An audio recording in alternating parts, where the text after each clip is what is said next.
Hello everyone, this is your chemistry period and Vinita ma'am is here.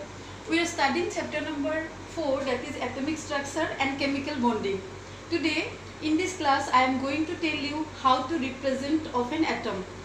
Before that, one quick revision. What we have done in our last class, we have learned about the atom, its structure and the subatomic particle, nucleus and orbitals of an atom.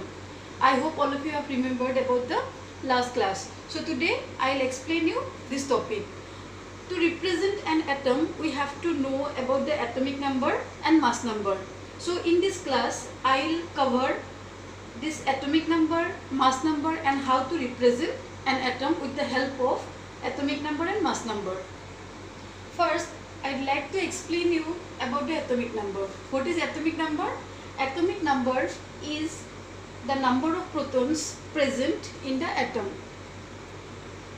So we can define it like this. Now we know that number of proton is equal to number of electron in an atom.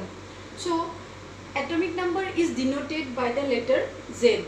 We can write atomic number with the help of the Z. And Z is equal to number of proton.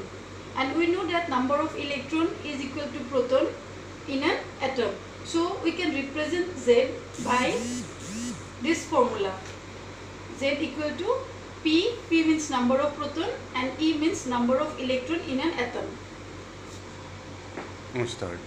Now I will explain you what is mass number. Mass number is sum of protons and neutrons present in an atom is called mass number, and it is denoted by the letter A, capital A. We know that number of proton plus number of neutron is equal to mass number, and we are going to solve many numericals in this chapter related to mass number. If mass number, we have to find out how to find out the mass number. If proton and neutrons are given in the numerical, then we can sum both proton and neutron and we can find out the mass number. Suppose proton, number of proton is given and number of mass number is given, and we have to find out the neutron. What will you do? We are going to write the mass number here, and after that we are going to subtract the number of proton. Then we will get the number of neutron. I will explain you with the help of the experiment. Suppose mass number is 12 and number of proton is equal to 7. So what will be the number of neutron? For that we have to subtract number of proton from the mass number like this. And what will be the answer? 5. So 5 is the number of neutron. So we can solve so many numericals related to mass number, proton and number of neutron by this formula. Now I will tell you how to represent an atom by using the mass number and atomic number.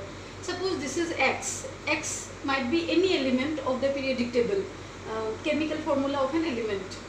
We will write here, and this is A, that is mass number, and this is Z, that is the atomic number. We will write the atomic number here and mass number in this place. So we are going to represent the element by using the atomic number and mass number like this. I will explain you with the help of one example. Now I will explain you one example with the help of one example how to represent an element. We can take any element. Here I have taken the element helium. Helium, this element we have to write like this, He. We are using the symbol for helium, not the full word, not the full spelling. So helium we have used here. This is the element and this is the mass number. The mass number of helium is 4. So we are going to write 4 here. And the atomic number of helium is 2. So we are going to write 2 here. Now what is 2? 2 means the number of proton in helium. How many number of protons are present in helium? We are representing by this 2, and mass number, that is number of proton and neutron, means this is 4. We are going to represent helium like this. Ready.